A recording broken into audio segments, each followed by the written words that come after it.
listeners. Welcome to Grief Out Loud. Remember the last time you tried to talk about grief and suddenly everybody left the room?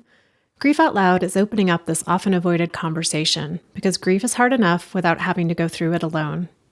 We bring you a mix of personal stories, tips for supporting children, teens, and yourself, and interviews with professionals in the grief world. Platitude and cliche-free, we promise. Grief Out Loud is hosted by me, Jana Cristofero, and produced by Dougy Center, the National Grief Center for Children and Families in Portland, Oregon.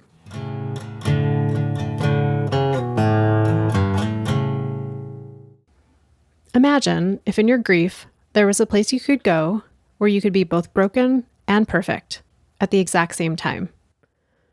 A place where you could be around other broken and perfect people who are also grieving. Maybe you would talk, maybe you would scream. Maybe you'd weed a garden and feed a chicken while screaming or talking, or not. A place like this was the dream and invention of Laura Green and Sasha Demersion, two friends who during the early days of the pandemic started to imagine a place just like this. A place that would eventually become the Grief House.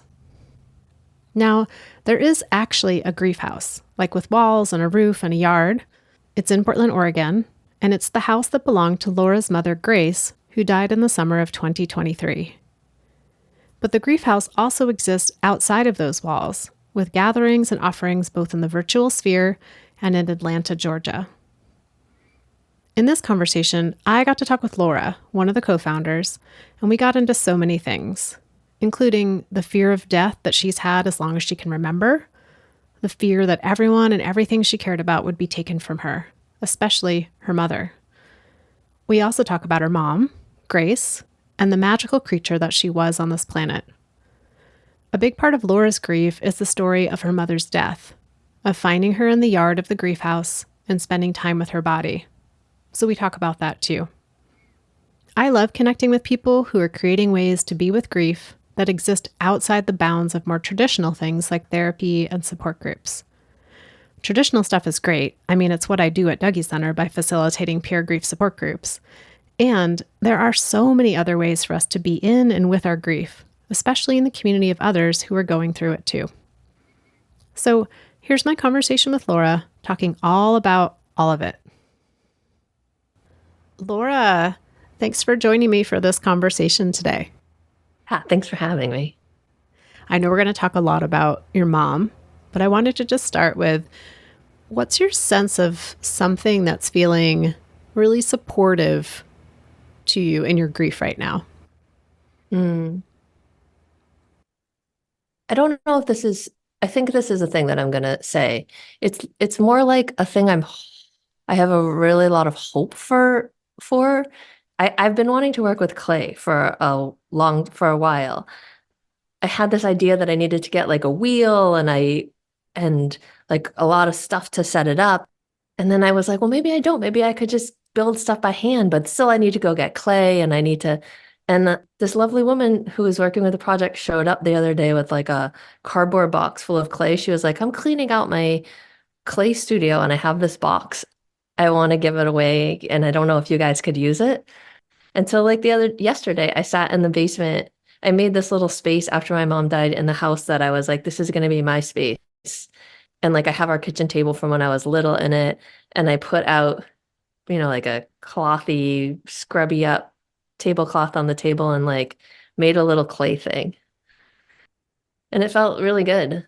It felt really good to like take a second and be doing something quietly that it isn't not for anyone. Like I can feel that it has a thing that it wants to do, but it's like, I'm going to do the thing that it wants to do and then hand it out. I don't know. It felt lovely. And I have that feeling in other spots, but in this exact moment, that's the spot that feels where I feel like I have like an in, I'm like, oh, I'm going to go downstairs, like maybe even after this. Yeah. And sit with the clay and see what it wants to do. So I think the clay right now. It's interesting because it sounds like it's something that's sort of new to you. And when I think about clay is all about taking shape and taking form. And you're in that place of like, this is taking shape and taking form for me of potentially being a supportive outlet for my grief. Yeah, that's interesting. I hadn't thought about it like that, but that does feel right. And then I have been thinking about how it's like it's actually the earth. Like it's been mined. I mean, this clay in a way that I think is really disruptive and probably unsupportable. I don't know in particular with this clay, but like I'm holding the actual earth, you know? It's like actually earth. And that feels interesting. Earth that's been kind of pulled away from its source.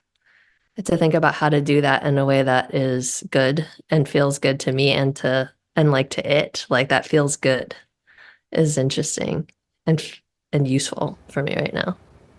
Seems like the perfect lead in, being pulled away from source, to talk about your mom Yeah. and who your mom was as maybe part of the source of you, and Yeah.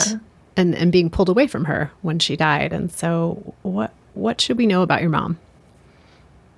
Mm. Um, I got really, really, really lucky with my mom. I feel like she was a perfect mother for me, and I don't think it's easy to bump into people like her, you know? She was a person who really just got born quite connected to, I don't know what you want to call it, like God and magic and like that. For her, she was raised Catholic. She was a nun for 20 years before she had me. Catholicism like held her spiritual connection to the big everything without breaking it. Like her connection to sort of fill the space of Catholicism, was allowed to like move around in the world wearing this like cloak of Catholicism that was acknowledged and accepted, and it grew and grew, and then she had me sort of out of that. Like she didn't break with divinity to have me. She like moved deeper and deeper into it and had me inside it, and then raised me inside it. And I just don't know who else. I think that used to be how everyone was raised, you know, before like modern agriculture and industrialization, is like inside of this system that's was much bigger than us and sentient and in love with us. And I think it's less common, but that is how I got raised, which is like for me like a kind of a miracle, or feels kind of like a gift, feels like a tremendous gift.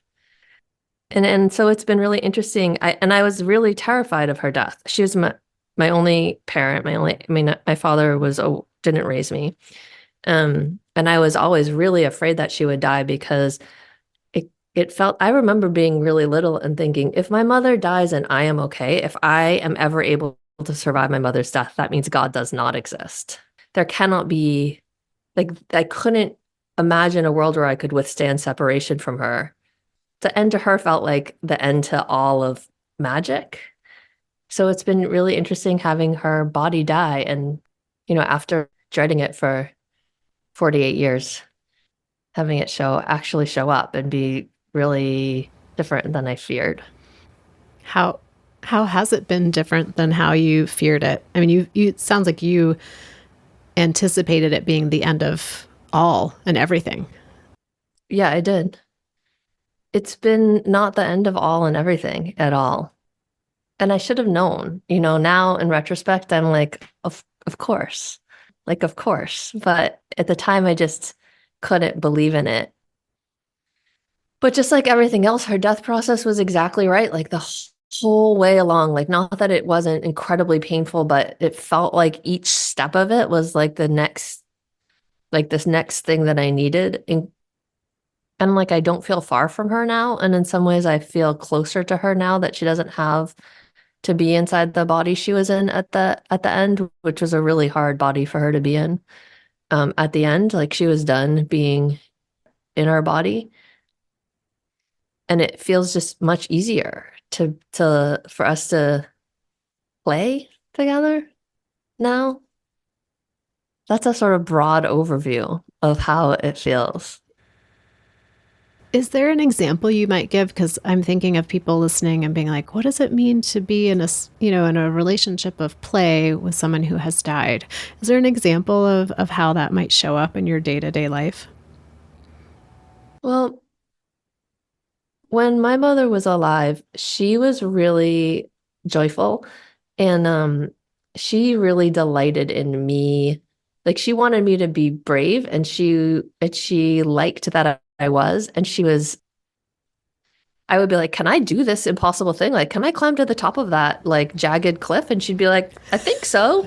And I would try and she would like laugh. Like she would I think I have so many memories of her telling me I should go ahead and do something, and then hearing her talking with like an aunt or another adult and about how crazy it was that I was doing the thing that she just told me I like should do. And I know that was one of the things that she loved about us, that she loved about herself, and that she loved that I mean, she was like that. She did she was so brave. She was the bravest person. And like when she died here in the yard, and I came to the house. I thought she was alive. Like, I talked to her a few hours before. Like, I came through the house and she wasn't in the house, and I was surprised that she wasn't in the house. And like every time I came in the house and she wasn't in the house, I had a little bit of dread, in the last months. But I like went through the house calling to her and went out the back door and saw her laying on the ground and knew like instantly that she was dead. And so then I had a bunch of time because there was nobody else around. Like, it was her house and it was just me there. I like called my partner and she and our other family member, Erica, were going to come. We're like, we'll come. But they were going to be an hour probably. And it like little by little, I got closer to her body, closer and closer and closer to her body. And then when Erica and Jan got here, I was like able to touch her body. And when I was like sitting next to her and touching her body, I just had this like very clear feeling that she was watching me and delighted. Like, yeah, touch it. Like yeah, isn't that so strange that I'm dead? Like feel what it feels like.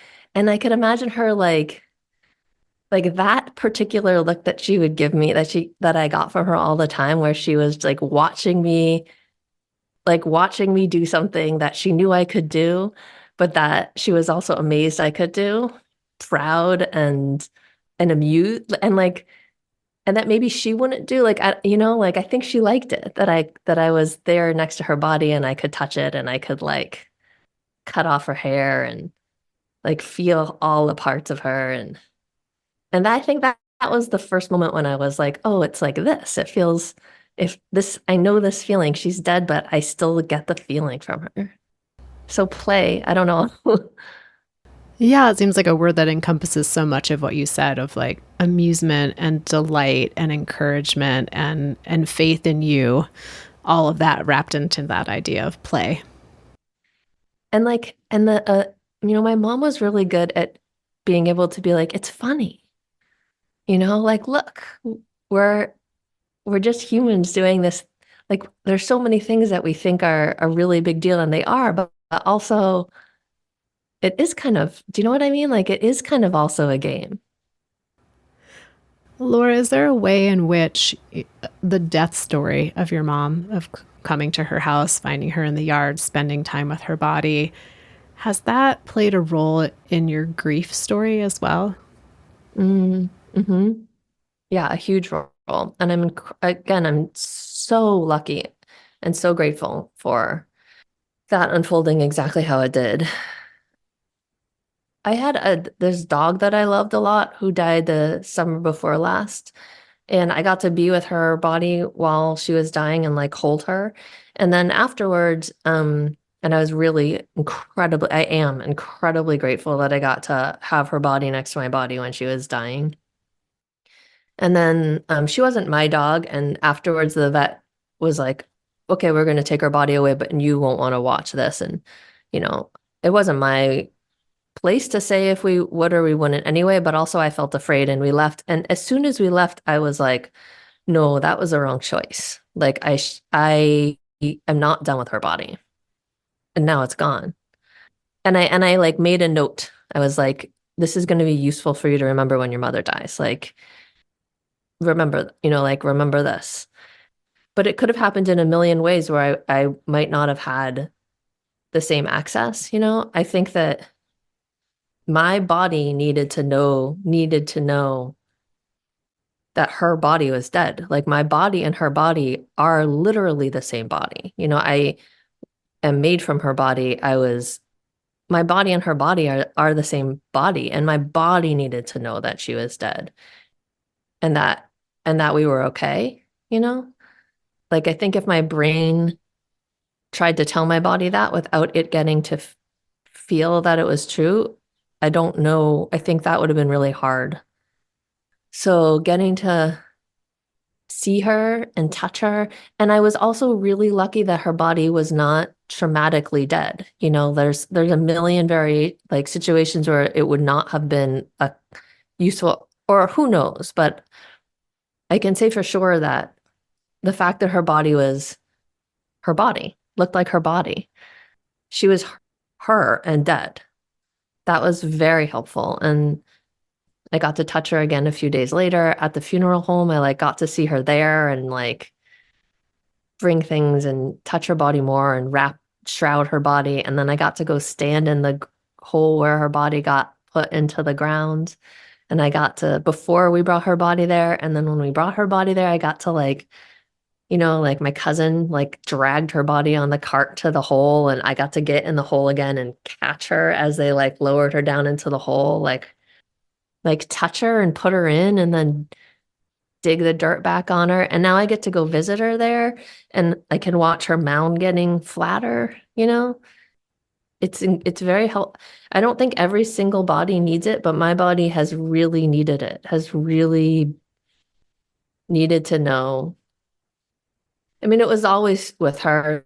It was one of the things, like if she got hurt or she always wanted me to touch the stuff. If I got hurt, like that was like it was always really important to me, and she really did a good job of supporting me and letting me like get really close to the stuff that scared me and like touch it in every way I could. So yeah, I think it's been incredibly the exact way that she died, and my ability to be with her body so much has been incredibly helpful for me. You have me thinking about the part of grief that can be so painful. Well, lots of parts of grief can be painful, but this idea of how it's the surreal nature of it. This can't be Hmm. true, or did this really happen, or this can't be true. Like, and it seems like from what you're saying, you really like on a cellular level engaged with Mm, that physical separation. yeah. And I still get to be in our house. I got to come back and we moved a lot growing up, and we always rented, and so I can't go back to my childhood houses. And I can't tell you how big of a deal it is to me that I get to be in her house. I'm in her house now. She was in this house.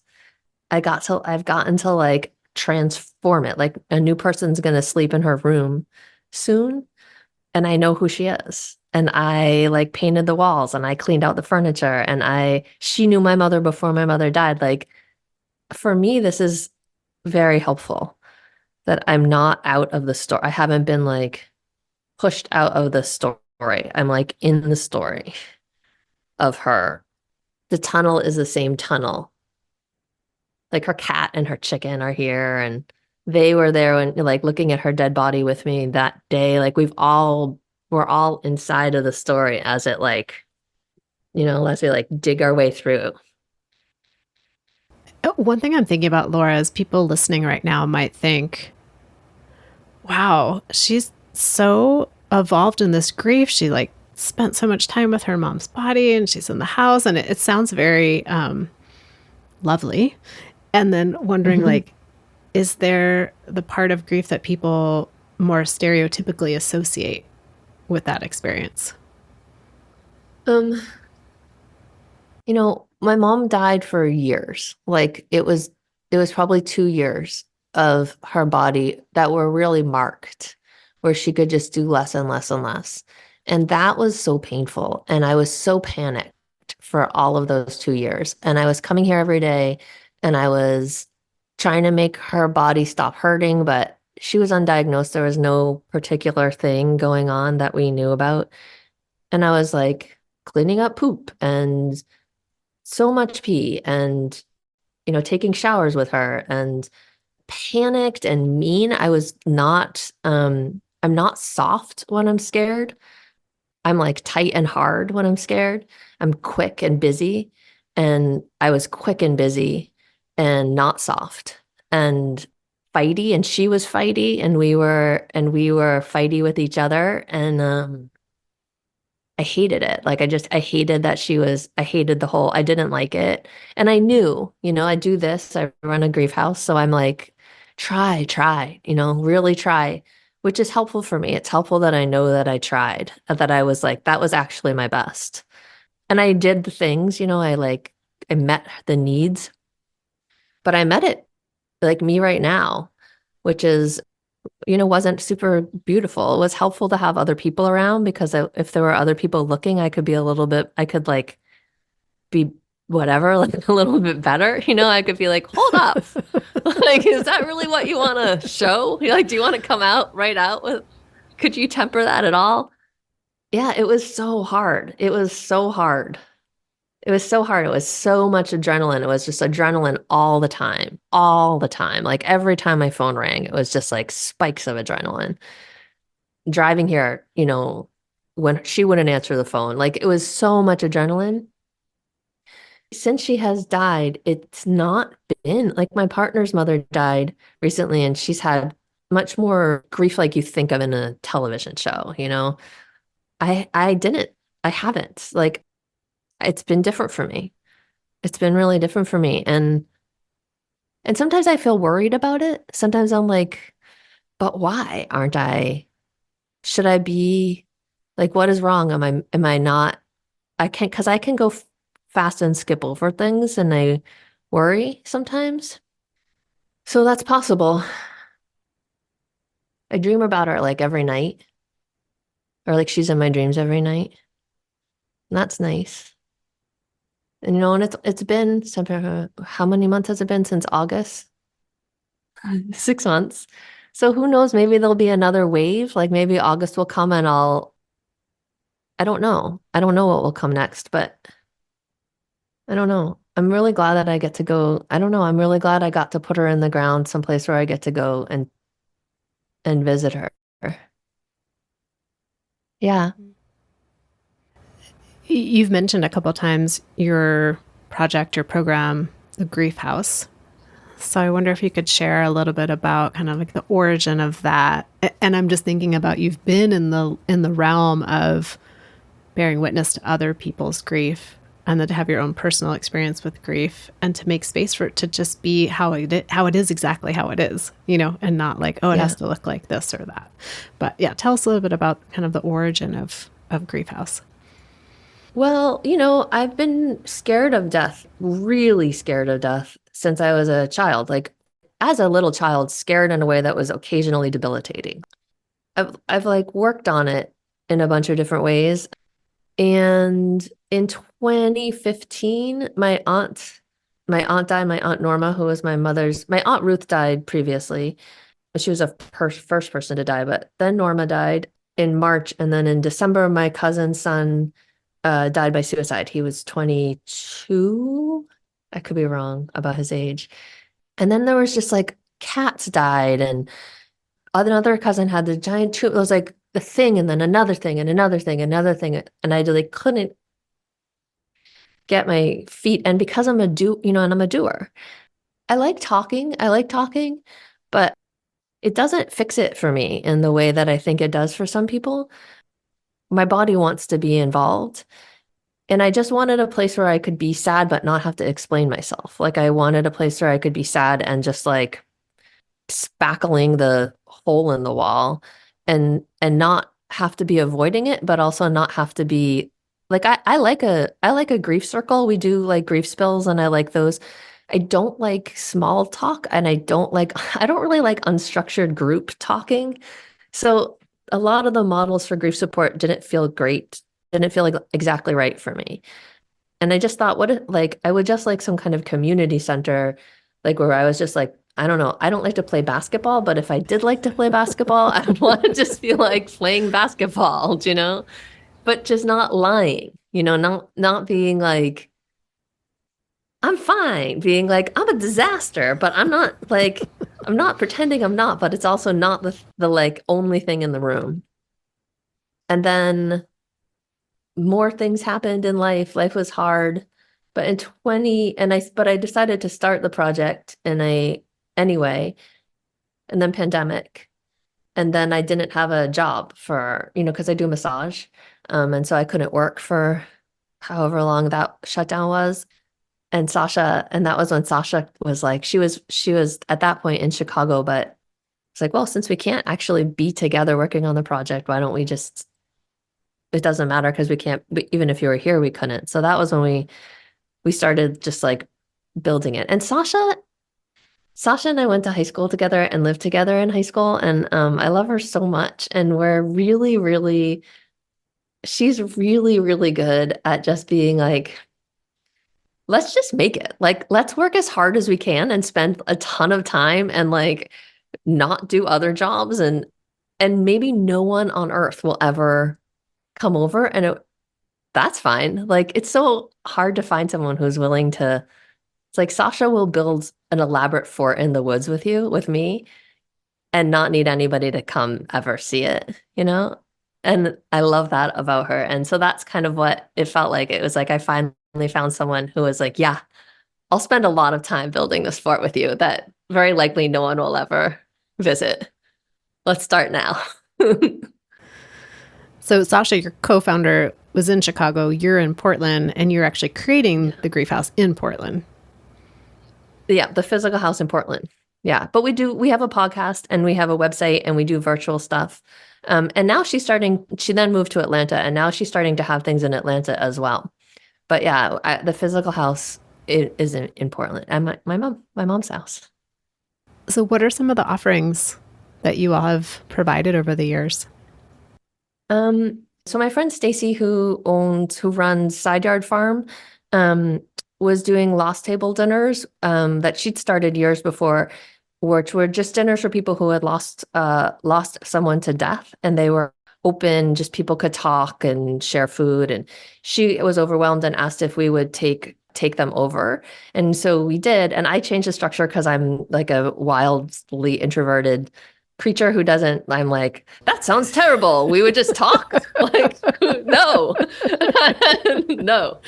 So we do it differently now. We do a grief spill, which is a thing Sasha and I started during pandemic, where we just had this idea that like in nature, when something dies or is lost, it is instantly taken up as food. Like there is no, even on a tree, it'll die standing and things are eating it before anything hits the ground. And humans are nature, so that has to be true about us, but we treat our loss as like shameful and sort of like disease carrying, and we wrap it up and we in bags and toss it into alleys, and that actually seems like it's causing more harm than good. On the other hand, we don't have a system where we can just toss our dead things in the street and wait for decomposers to come. It's like it's all paved. So how do we start? So we thought, well, what if we just start by starting? So the grief spill, we just go around and everybody gets to spill out whatever they have and imagine it as an offering, and the other people get to take up whatever is there for them, like whatever's food for them. But we don't comment and it's like just you go around, and then if we have time, we go around a second time. And I like it a lot. And we opened it up to grief from all kinds of loss, not limited to death. So we do those once a month at Side Yard in the summer and at the house in the winter. But also, like my friend Jenny, who runs Wapato Island Farm, has let us go there and do grief carnivals. In the summer, we've done 2 grief carnivals, which are so great. They're like tent set up with people doing all different offerings, and you get to like walk around, and there's like my friend Tina does dream work and tarot, like oracle cards and dancing, and I did wrestling for complicated people, which was the best. You say wrestling? It's so good. It's so good. It's hard to get takers, but it's great. It's like I'll just hold you, like we'll sit on the ground and I'll hold you in a position, and then you get to like we set a timer, and then you get to try to wrestle yourself free. And if you break free, then we can reset. Feels like getting to have your body like in the thing. And the way we're doing it at the house is for many of our events, we're collaborating with people in Portland who are already doing super cool things, because that was another big idea about the project is like, there are people doing super cool things all over the place, and we just have trouble finding each other because what you hear about are the tragedy, because fear is motivating, and I would say capitalism really loves and thrives on it. And so you just don't hear about like this one lady with a little grief art group in her basement.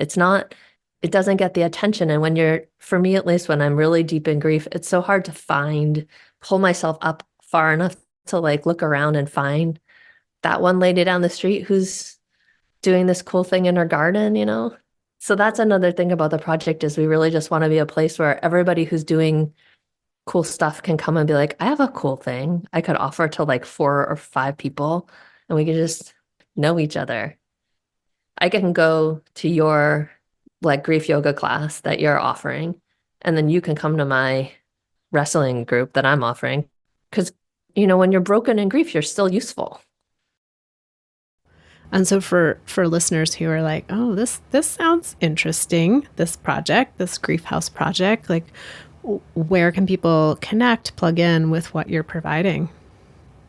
Yeah. We have Instagram, and I think it's the Portland Grief House. And we have a website, griefhouse.org, that has all of our gatherings on it. Those I think are the best ways to find us. And then we have a house that's in St. John's, and I'm here a lot of the time. Tuesdays and Thursdays, I do yoga. I'd like you to come, someone, because I won't do it if you don't. And I really want to do yoga twice a week. And we're going to start this summer, we're going to be doing a bunch of stuff in the yard, and we're eager for volunteers. If there are people who are like, I wish that I had some place to dig, come dig here. We'd like it. But yeah, griefhouse.org to see the gathering. I think /gatherings, you can see all the things that we're doing. And then Instagram, I'm pretty sure it's the Portland Grief House. I don't do it. Sasha does it, although I do put reels up on. Oh, and we have a website, which you can find on like Apple Podcasts if you do a search for Portland Grief House portals. Yeah, Sasha does all the Instagram stuff. I occasionally put up reels, and I'm like, I'm almost 50, and I grew up, my mother was a nun who raised me outside of modern society. So they're like, they're like old person reels where I'm like, the camera's either like this far away from my face or like way over here, and I'm not in frame at all. So you can enjoy those. Well, listeners, I know you're going to want to check out those reels. So I'm going to put links to all of that in the show notes. And remember again that, there's Portland location for Grief House, but as Laura mentioned, there's the podcast portals to connect, and also some online virtual gatherings. And then it sounds like there's going to be some things available in Atlanta. Yeah. And we're hoping soon have land, and I mean, and we're growing and changing all the time. So come. Keep up with those reels. Come be with us. Yeah, I will. Well, Laura, thank you so much for, really like tuning in to say what needed to be said today. I'm like grateful for your time and your connection in that. I'm super happy to have talked to you. It was really lovely. And listeners out there, I know you're tired of hearing this, but thank you for being part of the show, for making it mean something, for sharing episodes with friends and family and coworkers that you think might be interested or supported in some way by what we're talking about here. If you want to, you can reach out to me directly at griefoutloud@dougy.org. That's DOUGY.org. That's also the main website where you can find information about Dougy Center's local programming, all of our free downloadable resources, and each and every episode of Grief Out Loud. And I'm excited as always to share that our podcast is sponsored in part by the Chester Stephan Endowment Fund. Thanks again for listening. We hope you'll join us again next time.